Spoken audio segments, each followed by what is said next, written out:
Welcome to the New Books Network. I'm Chris Holmes, and this is Burned by Books. Here you'll find interviews with writers you already love, like Jennifer Egan and Rebecca Mackay, mixed in with up-and-coming voices like Alexandra Kleeman and Rumaan Alam. You'll find us wherever you listen to podcasts, but check out previous episodes at burnedbybooks.com and on Instagram and Twitter at burnedbybooks. Let's start the show. I first encountered the work of Gabriel Tallent when his debut novel, My Absolute Darling, received a blurb from Stephen King saying that the book was no less than a masterpiece. I came to feel the same thing after a harrowing 2 days of nonstop reading. I used to joke with my friends and say that I wanted to recommend My Absolute Darling, but that I wasn't sure at all they should read it. It is, after all, a novel about a young teen girl trying to escape the abuse and violence of her survivalist father. The violence feels real and the depictions of abuse are unflinching. But what makes it unforgettable is its story of friendship set in the backdrop of the enormous beauty and power of the Northern California coastal region. Reading My Absolute Darling, I was sure that I was encountering something new and different. Its sound and feel and depiction of nature and friendship and kinship, and I knew that Gabriel Tallent was a writer to reckon with. I had to wait quite some time for his sophomore outing, but that novel Crux lives up to its predecessor's lofty standard. Set in the climber's paradise of the Mojave Desert, Crux is the story of an unlikely and extraordinary friendship between two high schoolers, Dan and Tama, whose lives have been intertwined from their birth, but whose families no longer speak or interact, holding grudges that still sear. Dan and Tama spend their afternoons trying to ascend a difficult route up a local boulder colorfully named Finger Bang Princess. The bodily violence of his first novel still courses through Crux, but here it is largely self-inflicted, with the two teens regularly plummeting to the ground, breaking bones and leaving traces of themselves on the desert floor. As their dream of pursuing climbing as a profession becomes stronger and clearer in their waking lives, the realities of their families, poverty, sickness, substance abuse, and profound disappointments suppress and stifle their drive. Much like My Absolute Darling, this is a novel about friendship and the bonds that young people make with each other that act as shields against the slings of a world that rejects their idealism and gentleness. Crux teems with the language of climbing and bouldering in a breathless prose that imitates the extremes of pitching oneself from one hold to the next on an unforgiving piece of rock. And the parallel lexicon to that rock climber's buzz is the thing that Tallent does best, perhaps as well as anyone working today. The rapid-fire, shorthand, slangful, pop-cultural, esoteric verbiage of friendship in which no random allusion ever requires explanation.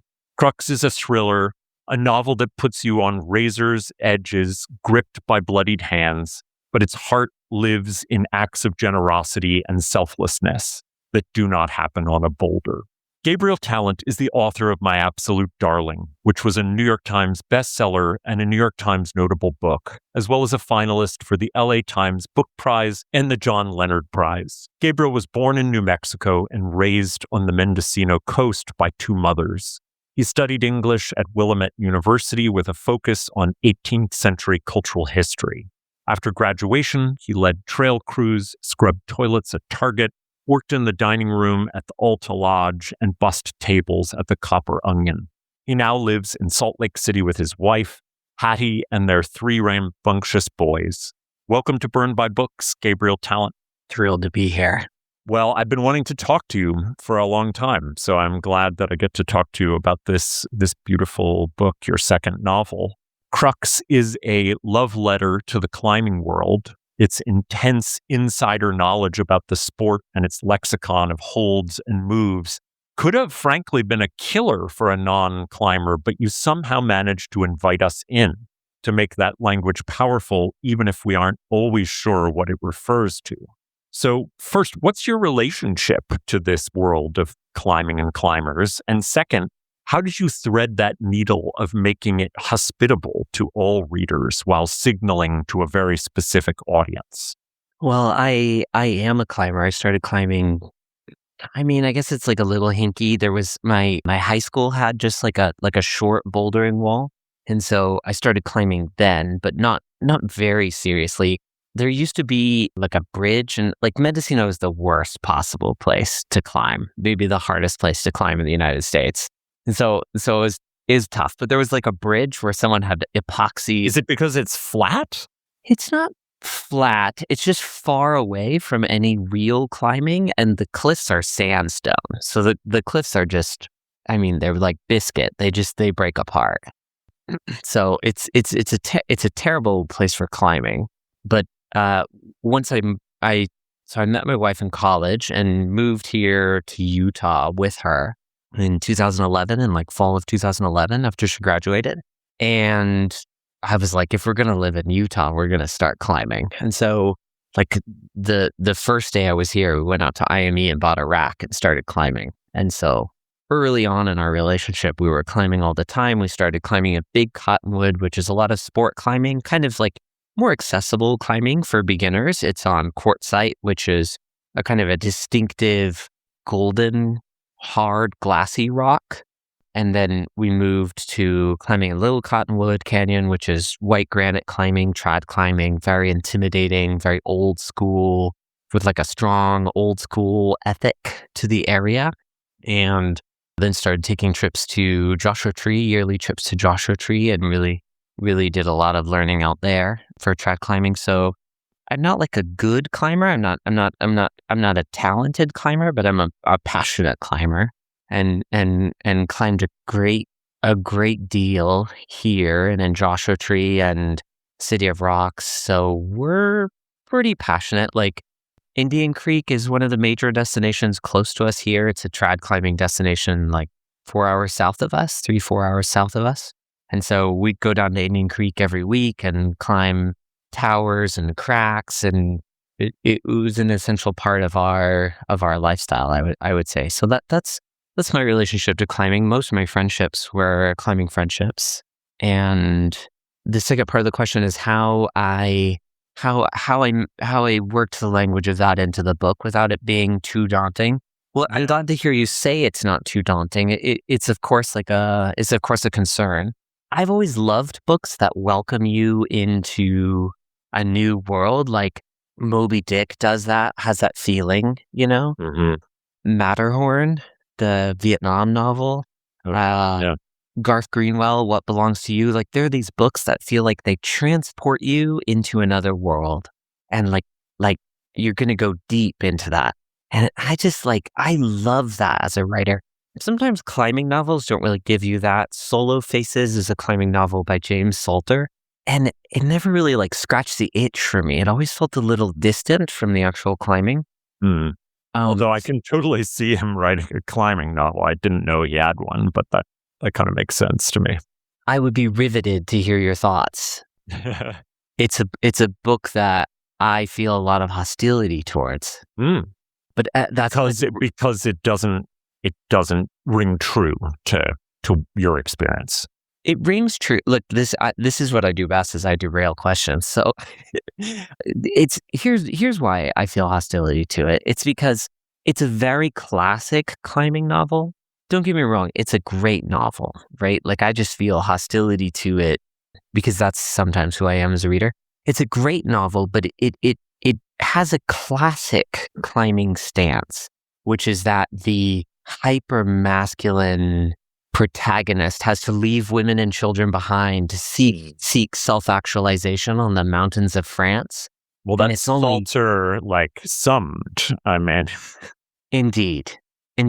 And I don't know. That's not what climbing is to me. And the vanity and narcissism and misogyny of that, like, is not what I love about the sport. Like, I know that's how some people will approach the sport, and I'm not like as interested in that, right? There's something Madame Bovary about that. There's a hankering.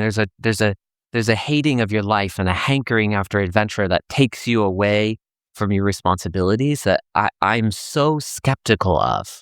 Like, I really worry, like, when we're abandoning people to seek self-actualization, I'm concerned we're giving up too much. And your characters they're the most responsible people in their lives, despite being they're high people school students. Yes, that's a good point. And in some sense, like, there are figures like that in the book, but Dan and Tam are the sort of people who get left behind. This is a terrible, like a tangent to your question, which is how do you make the language work? And the answer is I started out with a draft that explained everything, because I had this sort of idea that I would take a Moby Dick approach, where you would sort of vamp about everything and really bring someone into the world. I found it really bogged down the story. Like, it quickly becomes onerous. Does that make sense? Yeah, of course, yeah. That's the terrible bind, is that, like, on the one hand, you have to make sure people understand enough that they can follow, like, whatever, like, insider's language you're using. But on the other hand, you want them to experience kind of learning as the characters do, and picking up terms as they are meaningful in the moment, rather than just explained as exposition. And I think people are good at that. They pick up slang from context, generally. Yeah. And so I just sort of cut until I thought we got to a place where it was accessible without being daunting. Yeah. And I think it is, which is remarkable. And I literally know nothing other than that, like, you stick your hands in cracks and hope you have strong enough fingers and forearms and that's it, to make it. And I felt like I was there, like, the whole time, and I was excited by the scenes of climbing, which are, like, produce a lot of, like, anxiety and nerves, both in the reader but also in the characters. And I particularly love the run that Tama has, an indoor climbing competition that she's in, and it was incredibly vivid the way you were able to make those very technical things that are happening, come to life. I want to talk for a second about Dan and Tama's friendship. They've been friends pretty much since birth, and they speak a language that carries all that history in its references and shorthands. It's often vulgar and very, very funny, and it runs at the reader like a freight train with no breaths or pauses, all energy.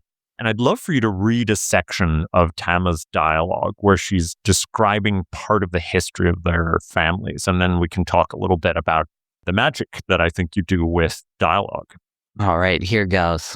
So this is Tama talking. Alex is living with Patrick and Kendra. She's writing her novel. Kendra is raising her first baby girl. Patrick is welding up sculptures in the yard. Lawrence comes into the diner. It's love at first sight, says my mom. Kendra Callahan job, nay, sucks Cockwell. He sees her and he's all like, "Oh, lovely Alexandra, splendiferous as an eagle, golden as the dawn, be my maiden fair, and I shall buildeth you a cottage in which to layeth your beautiferous head, and I will doeth odd and sundriest jobs, and you shall writeth the great American novel, and everything shall be totally fine, because you seemeth normal, and not ravagedeth with mental illness." You sound just like him, Dan said. He knew all this, but this was a thing she did from time to time, thinking out loud, making sense of the world, sifting through their long and varied prehistory of failure, like going move by move through some attempt on a boulder, trying to parse if it could be done, if it were even possible. And it works. They get married, sexy, broad-shouldered, narrow-hipped, blonde Mormon cowboy, born in a log cabin in Sevier County, Utah, and come out to the old iron mission to find love with an apostate novelist. He follows her out of the church. Isn't that sexy? He forsakes God for the woman he loves. He has a mustache and he wears tight blue jeans. He works all day in Palm Springs, putting up parking garages and Best Buys and Walmarts and other things we totally want and which are absolutely worth paving over the Mojave for. And at night he comes back in their empty campsite at the end of a dirt road they call Lifted Lorax Lane, and he fires up a skill saw and builds her a house, working by lantern light, smoking cigars, his jeans incredibly tight. his mustache virile, his work shirts unbuttoned. So many scorpions in the lumber, my mom told me, that he carried tongs in his belt, and he would tong them into a 5-gallon bucket he had around. Alexandra Redburn gets back from the diner late at night. She's young and she's thin and she's blonde and she nips through her t-shirts, and she is stunningly gifted. However gifted you have to be born here, and then 18 years later they're profiling you in magazines with your literary smile and your great big dick-sucking eyes. You're an inappropriate person, you know that? I am a deeply fucked up sort of person. The damage goes all the way down, Dan, all the way to the core. I am just a scared girl begging the world for love, and the world doesn't love me back. But you have to understand, it's not my fault that your mom has such enormous dick-sucking eyes.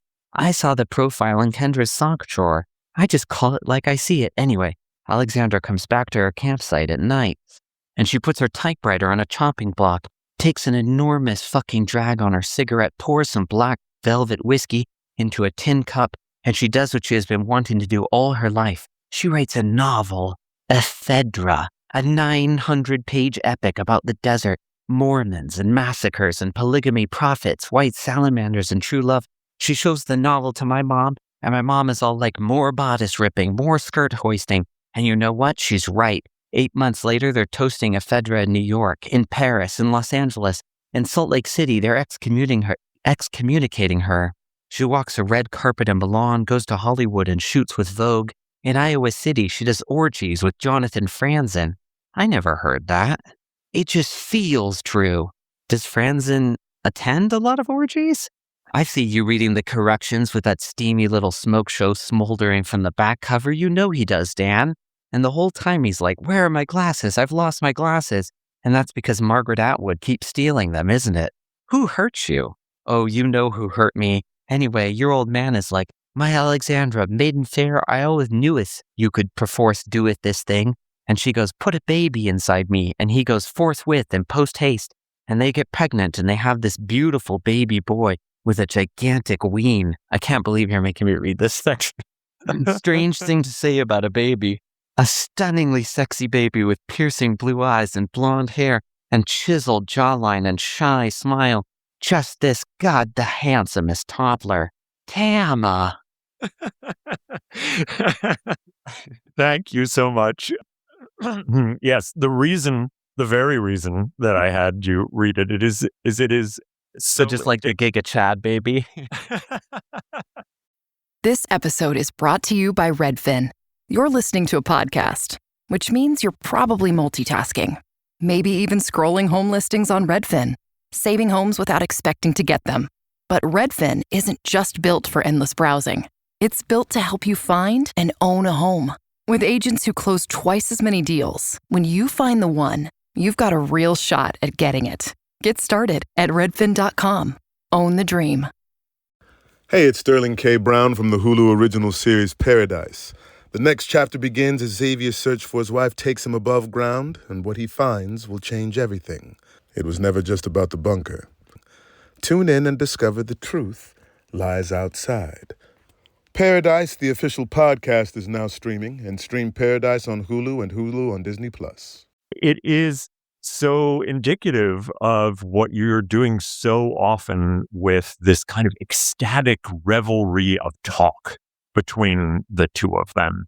And it's, I don't want to say that it is realistic because it's not, but it is this hyper realistic thing that feels so true to friendship that I like it more than were it like coffee shop captured chat. It is better than the way we talk, and therefore it means more to me. And it contains the vulgar intensity and the just outrageousness with which true friends talk to each other. And so I wanted to talk to me a little bit about how you came. I mean, you were doing incredible dialogue in My Absolute Darling. You've knocked it up a peg in the climbing board of your vernacular here. So talk about how you make this hyper realistic friend speak. I just write down the dumb, skanky things my friends say. Oh, so this is just pure realism. No, it's not. It's not exactly pure realism. Did you read There Will Never Be Another You by Patricia Lockwood? No, although I like her. Yeah, this is a wild book, but in it she talks about talking to the screenwriter who's trying to develop her memoir, Priest Daddy, and screenwriter is talking about having everyone sort of talk in broken, stuttering sentences for the sake of realism, and the Lockwood character in the novel There Will Never Be Another You is very put off by that because her family speaks in complete sentences. And so she's upset about the idea that pretending that they speak in a sort of a gritty, realist dialogue of stuttering and omission and breaking off, the kind of halting speech that we use in TV to signal realism. I think West Wing style. Oh man, you lost me there. Don't they speak? Isn't everyone in West Wing very eloquent? Yeah. Sorry, Maybe more like the Bear or something. The Bear. Yeah, The Bear is much better. Yeah. It's been a while since I've seen the West Wing though. No, the West Wing is actually much more like what you're doing. But yeah, go on. So it isn't. It isn't. You kind of distill it down. Like a lot of these conversations are really long and circular, and so it's not a sort of realist rendering of dialogue because that would like be so time consuming to read. Like I'm a parent. I read for 15 minutes before falling asleep. Like I want books to move, and so that's something that I'm prioritizing. It is a thing. Like it is a thing. Maybe I have been racking my brain about this. Maybe I just bring out the skanky in my friends, but like this is a way that my friends talk.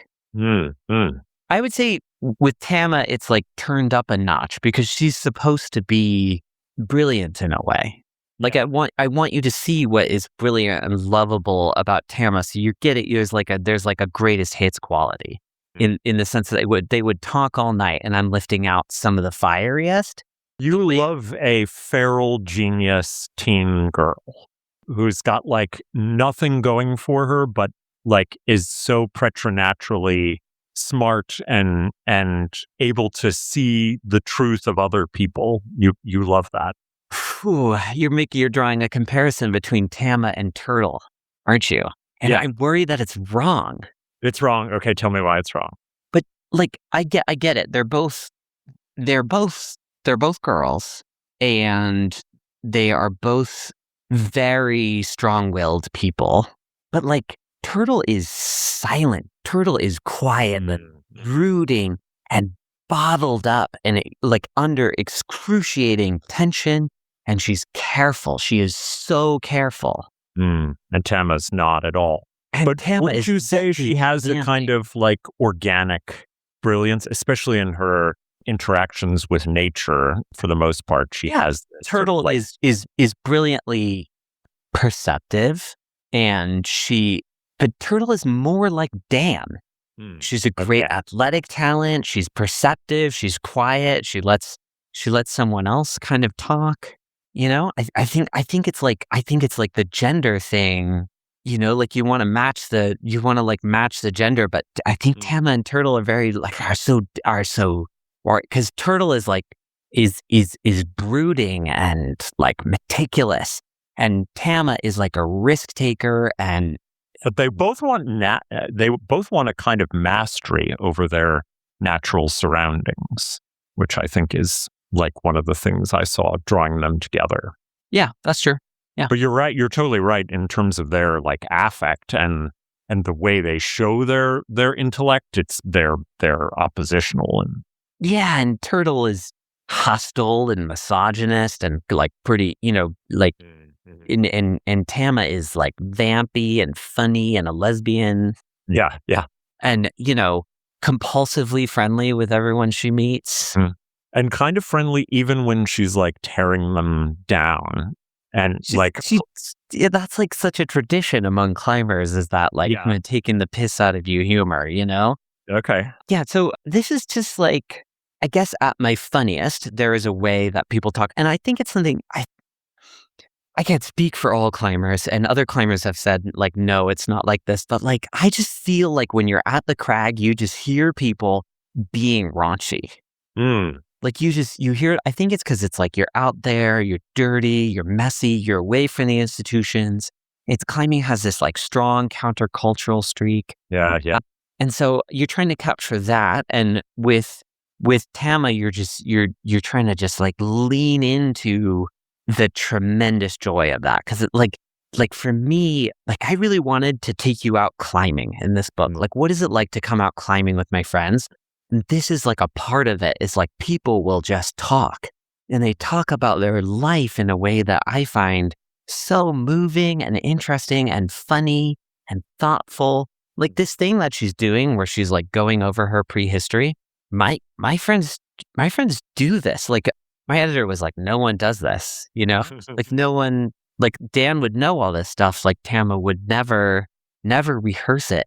I guess it must be like a weird little eddy of culture that I am in. No, I don't think so. I don't think so, because we constantly tell our friends and partners and family members the same stories over and over again that we know by heart, but we add new details into them, and you're trying to juice out of it, re-dramatize them for meaning.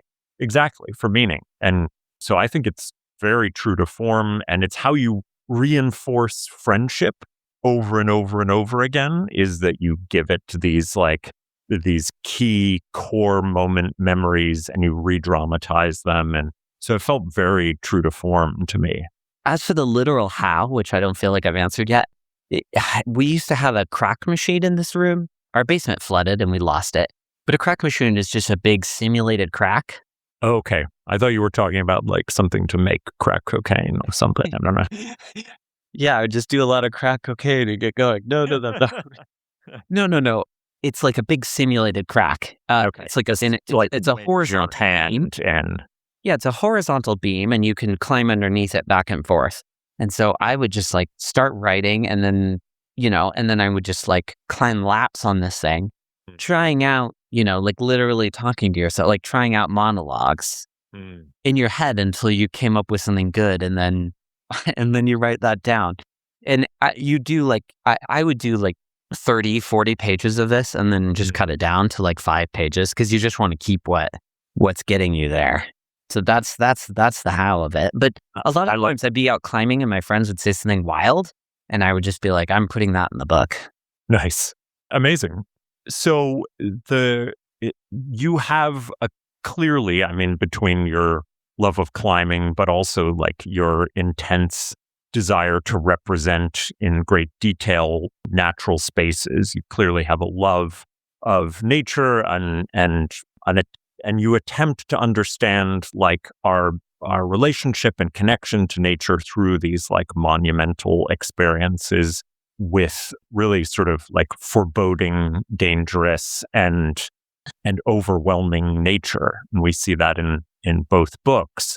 And so I wonder if you'd talk a little bit about if there's any tension between what it means to love nature and also in a way to fear it, which I think if you're not fearing nature a little bit as a climber, I feel like that maybe you're not doing it right. And in the same way that like, I mean, one of the most incredible scenes of nature's unyielding power and fearsomeness is that scene with Turtle in the barnacled rocks when the tide comes in too fast and she's basically almost flayed alive by it. So talk about your experience with nature, how you want to represent it as both this thing, a beloved thing and a fearsome thing. I guess what I think is that life is so lonely without a world that is larger than ourselves, and like larger than people too, like a world that we inhabit. Like you're not entitled to a harmless world. That's not even what you want. Like you want to go out and find out what kind of place it is that we live in. Like you want to find out what kind of place it is that we inhabit when you get away from cities and places and other people, right? Like, and the opportunity for adventure rests on the idea that it isn't always going to be safe. Like if you could make it all safe, you would lose something so profound. You would lose something more than you ever hazarded in all the risks you ever took.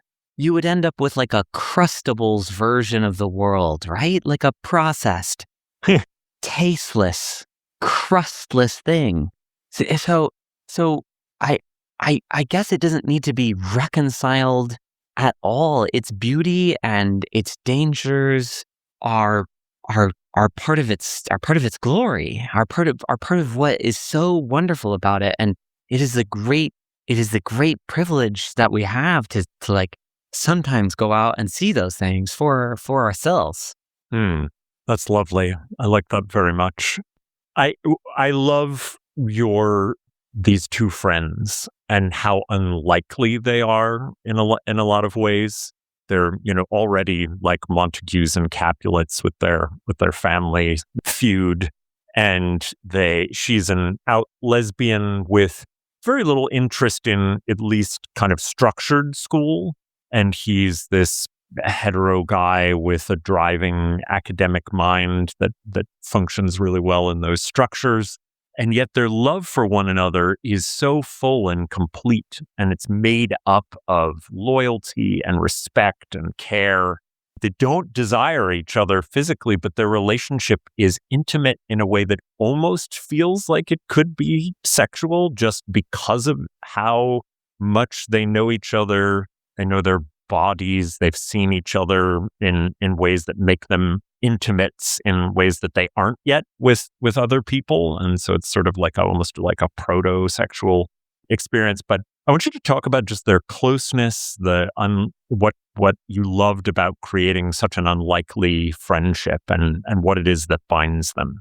I don't even know where to start. There's something great about friendship. Like this book is, to a certain extent, this book, and I am interested in the great sources of meaning and worth in your life, which people will tell you to leave behind. They may not say it's meaningless, but it's inconsequential. Like you drew the Romeo and Juliet comparison, but for romantic love, we have great models. We have great models for taking a risk for a romantic love, right? And we have great models for taking a risk for a career. But taking a risk for a friendship is so much more tenuous because... Have you read Tomorrow and Tomorrow and Tomorrow? The Gabriel Tallent. That's a good example of that. Yes, absolutely. I loved that book. I wrote to her that I love that book and sent her a copy of Crux. Oh, wonderful. Yeah, she's writing a friendship novel. I'm also trying to write a friendship novel, but like it's friendship and it's climbing. It's these things that can be essential, I think, about your life, and which people will tell you that you have to leave behind in the process of growing up. And so that's important about the closeness. There's another thing about their dynamic, which is that Dan is a classic climber. Like this is the haunted young man with strong hands and golden hair who's brilliantly good at everything he does is like a type. And Tama is a little bit outside the type of climbing. She's she's a type of climber that I don't want to say is like prejudiced against, but there's pressure against, right? Like we celebrate climbers like Dan, and there's an idea that you should be sort of like a samurai, like a warrior monk, right? Like you should be calm in the face of danger. A lot of climbers that I climb with are like brilliant, courageous, wonderful climbers, but they're sort of like weepy and a hot mess and scared all the time and talkative, right? It's outside the mold. It's outside the ideal. And so there is this disjuncture between climbing culture, between sort of the legend that I have it handed down to me and my experience of it. And so I really wanted to write that type of climber. It's not always gendered. I know very weepy guy climbers, right?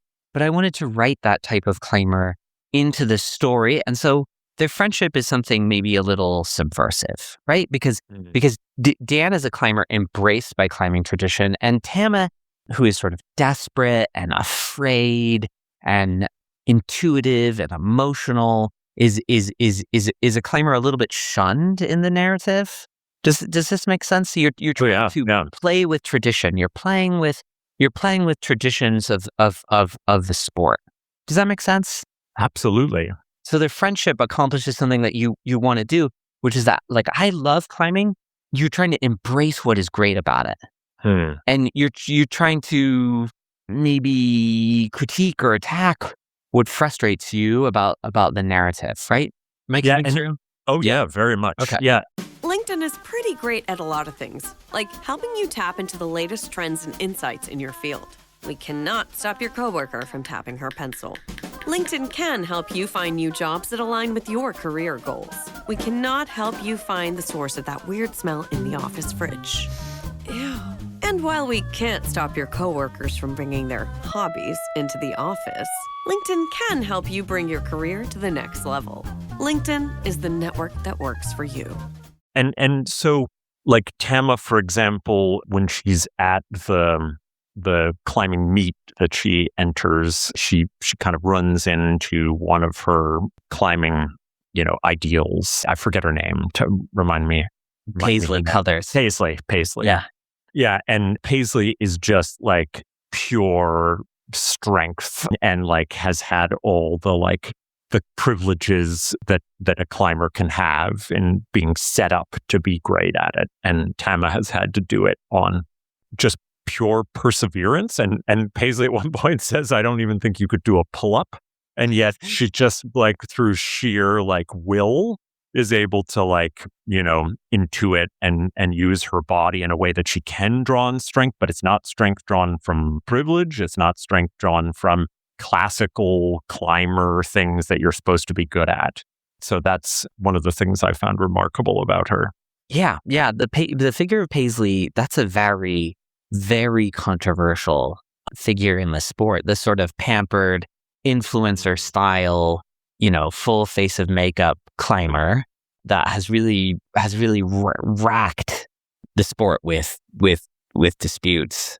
But you make her so wonderfully appealing. So even though she's controversial, she's so lovely and such a great secondary character. I can vamp about that. I want to talk about the crux itself, the title and its many meanings. I didn't know that it had a meaning in climbing until I read this. And it's, for climbers, it is the toughest part of a route or ascend. And it's the thing that you have to get through to be able to ascend whatever you're working your way through. Obviously, we think of the crux of the situation or the fundamental thing that we must reckon with in order to come to some understanding of something.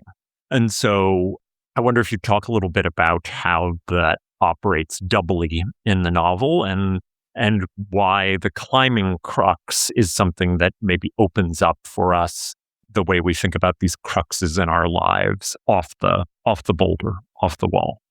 Yeah, I guess for all the climbers that I know, climbing taken to an extreme, really pursued, so often becomes like a metaphor, a lens for understanding other problems in life, because problems that confront us in climbing do such a wonderful job of distilling certain ideas of risk. So there are layered elements here. So there's the crux, as you said, the most difficult part of a climb. Playing a little bit on that is the idea of a crossroads, a crossing. So this is you're at a crossroads in Dan and Tama's life, even as they face cruxes on a particular climb where they've decided, if we could do this climb, maybe we're good enough to embark upon our dream of getting money and getting a van and going out into the desert and trying to make a run at being professional climbers.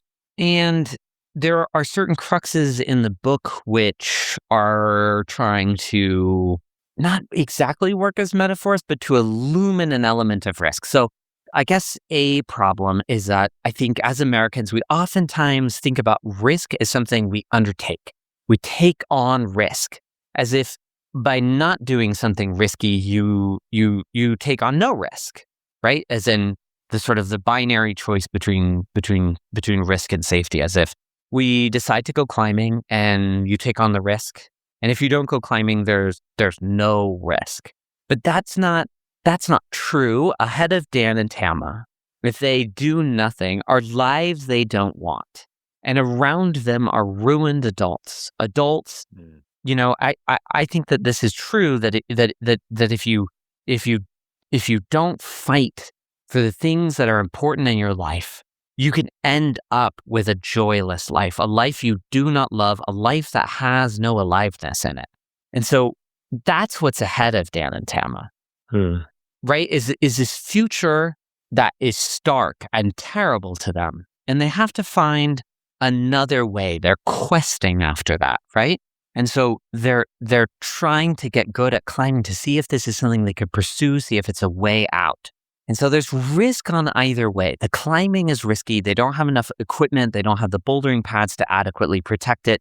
Going out every night and climbing in the dark this way is scary and painful, and you could end up very hurt. You could end up dead. But if they don't do it, what is there for them? Right? And so you're trying to bring that into relief. And so there are these cruxes. There's a crux on the boulder that they climb, where you climb to a sort of stance. And you can stand there for a while, but you can't stand there forever. And the longer you stand, the more you're running out of strength. And so the trick of the crux is to commit through it. But the next move is so tenuous. Like I think when people imagine climbing, they imagine that you grab something, you grab a hold, you grab the next hold, and you know whether or not you can hold it. But that isn't true. You grab the next hold and everything in your brain recoils against the idea of committing to this hold. It's like you cannot hold that hold. That's like your brain will just scream this at you. It feels impossible. And so that's what you're committing against. There isn't some sort of starkly true sense in which you're climbing and you know what you can hold. Not when you're at your limit. And so you're up there and the next move is so scary, right? That it spooks you off and you go back to the stance, and you try it again and it spooks you off and you go back to the stance. And it has this effect that it makes you stall until you fall off the rock, right? You're trying to illumine something that sometimes there is something that feels safe, which is just stalling at the last good stance. That feels safe, but it can be a dead end. That's what you're trying to do with the crux, is you're trying to illumine the decision-making and just throw it into relief. But you're not trying to just like lean into this idea, like pursue your dreams in a kind of sentimental way. I really want to underline how treacherous this is, how scary. They could pursue this dream and end up broken alone. It comes up, the crux for me also is this question, and you raised it before, of like, what is a meaningful life and what are you willing to risk for a meaningful life? And they see in front of them examples like Dan's mom. She did take a risk, and she, worked to write this novel. It became a bestseller, even though she was sort of doing it while waitressing and raising a young child. And then that risk doesn't pan out after that. Like, she's unable to touch the creative spark in a way that is meaningful to her in the same way that it was before. And it essentially kills her. I mean, like, she spares out of the profession. Yeah. And literal things kill her, or are killing her. But I mean, that kills her. And then Tama, by contrast, sees this a kind of like life of drudgery and mistakes and disappointments and responsibilities that pile upon her and other people. And that's just not something she wants. And so we have these two examples of like crux choices, and both seem haunted by disappointment and risk. And so I wonder if you'd talk a little bit about how they relate to what seemed like the impossibility of getting beyond, what they have. Yeah, you're just trying to complicate it. I think I said this before, but adventure stories, which is at its heart, are prone to a simple misreading. Pursue your pursue your dreams and everything will work out. And Alexandra is there to complicate that. She's also there to play with genre, right? In other climbing novels, in Westerns and adventure stories, we have the heroic figure of the person, like the protagonist in Solo Faces, who leaves women and children behind to seek self-actualization. Alexandra does this, right? And so you're playing with genre, but Alexandra is not the protagonist, right? Like I guess I am in conversation with that trope that has us leave behind our responsibilities, and I'm so deeply skeptical of this model of greatness, right? And so you're trying to complicate it on every side so that the decision making is hard. I grew up I wrote this book. Let's see. I wrote this book in the midst of the pandemic, right after we'd had a kid, and we were sort of surrounded by despair. And many of the most brilliant authors in my cohort were in the process of despairing out of the profession, like losing this thread. Authors far more talented than I will ever be, losing the sense that it matters. At the same time, I have a kid, and I am ecstatic with the sense that it does. Kids believe fiercely in the meaningfulness of the world. And so, and I had written a failed climbing novel. I wrote a huge 900-page book that didn't work. And the reason it didn't work is because it didn't have a strong sense of what actually mattered about climbing. It was a lot about writing at the kind of cutting edge of the sport. And it felt empty. And as I was holding Hayden, for the first time, I was thinking a lot about what I would articulate to him matters about the world. And I would tell him that the world does, that the world has meaning, that there are things here that matter, but it's not climbing at the cutting edge of the sport, right? You don't love your kids because they climb 515, right? I'm glad for Connor Harrison. I think it's fantastic. He's just sent some very strong climbs, but that's not what you love that's not what you love your kids, right? And it's also not what you're trying to do as a parent. As a parent, you're not the best parent in the world. That's not the narrative. You're just trying to be the best parent that you can be, and every way that you come through matters for this kid. So there's meaning that we can find here, but the quest after greatness, I have only ever seen destroy people. I have seen people reach the summit of their careers and end up empty and alone and not alive to any of it, wanting nothing but more. Right? Yeah. They left everyone behind, seeking self-actualization. They found greatness, and there was nothing in it. Right? And so you're chasing that. You're chasing the idea, these are kids with a dream, and you're chasing the idea that dreams can come true. We can make lives of meaning. There is a good life out here somewhere to be found, but there are dangers on every side, and there is no easy answer. Yeah. See, I'm in conversation with the genre. Yeah. No, I like that quite a bit.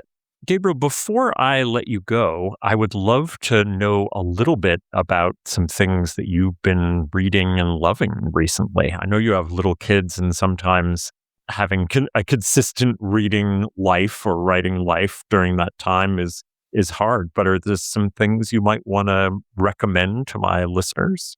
Yeah, I wanted to recommend Exhibit by R.O. Kwon and Margot's Got Money Trouble by Ruthie Thorpe. which is also, I guess, Crux is a little bit sneakily a book about art. Ruthie Thorpe is doing that in a more metafictional way. That book is sneakily and funnily and metafictionally a book about art in ways that are very provocative and thoughtful. And what about Exhibit by R. Kwon? Yeah. Not even sneakily a book about art, a book that is just about art. It's about a blocked photographer seeking her muse, considering whether or not to have children, and trying to become unblocked. Yeah, I mean, we didn't talk about art, but I felt like in your book, the parallel between writing and climbing was there for sure, and trying to kind of think about the world in both kind of fantastical imagined ways, but then also having to deal with like very concrete realities. And yeah, climbing becomes kind of a good metaphor for how to do anything hard. It's just like it lends itself to that. And, I didn't aspire to be a professional climber. I aspired to be a writer. And so you're writing a little bit about what that was like, right? Like Tama and Dan climb the way I wrote. Like I don't climb the way they climb. They're climbing the way I wrote. Right? Like you're writing a little bit about what it was like to be young and pursuing an artistic career. That's fantastic. That's a great way for us to wrap up. And thank you for these recommendations, Gabriel. And I really want to recommend that my listeners run out and get Crux by Gabriel Tallent. Yes, it is a book about climbing, but it is a book about a meaningful life and sharing in friendship things that are so deeply rooted in us that sometimes our friends are the only ones that we can talk to them about. And you'll get to encounter Gabriel's extraordinary way of these friends talking to one another. And I'm so happy that I got a chance to talk to you after loving your first novel and now really loving your second. Thank you so much. Well, that's all from me for now. My thanks to Gabriel Tallent for coming on to talk about his second novel, Crux. You can find links to purchase Crux and all of Gabriel's recommended books at the website, burnedbybooks.com. There you'll find all of our previous episodes, links to buy a podcast t-shirt, and ways to get in contact. As you listen, take a moment to rate the show on iTunes, Spotify, and now YouTube, or wherever you find your podcasts. Until next time, this has been Burned by Books.